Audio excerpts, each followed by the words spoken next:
If your taps do not work, nobody cares about how much you wow with them. And the same goes for any HR people product. Here's 5 tips to make sure you do this in the right way. Now let me show you what that looks like using the taps in a public bathroom, because why not? Number 1 is familiar first.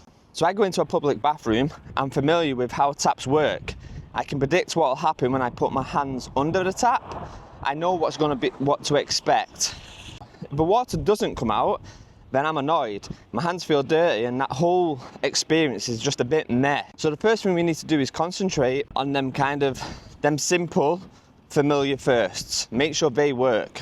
Number 2 is brilliant basics. If the water takes 5 seconds to kind of warm up, or the spray is weak, I get frustrated. So when we talk about brilliant basics, that first thing we're trying to do is make them familiar firsts better, be it in performance or speed and predictability. Number 3 is micro wows. Now the taps work great. Now it's time to add a little wow moment. Now this could be a shelf above the splash zone where I can put my phone and my phone gets a clean while I'm washing my hands.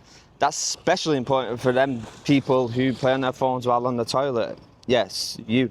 At this point, my phone gets cleaned and I leave knowing I've washed my hands, it works great, and my wow moment now pops. Number 4 is feature or flaw. Sometimes we add something in thinking it will increase and make the experience better, but it doesn't. This could be a blue UV lights rather than natural lighting. This could be sideways taps. If that's the case, then we need to look at that and strip it out. Number 5 is pick on purpose. We like options. The last thing we should be doing is forcing people to go down just one route. Some people like air dryers to dry their hands. Some people, they prefer hand towels. But the last thing we should be doing is forcing someone to go down a thing they don't want to go down. So where possible, create options. Not too many, but maybe 1 or 2, so you can feel that element of personalization.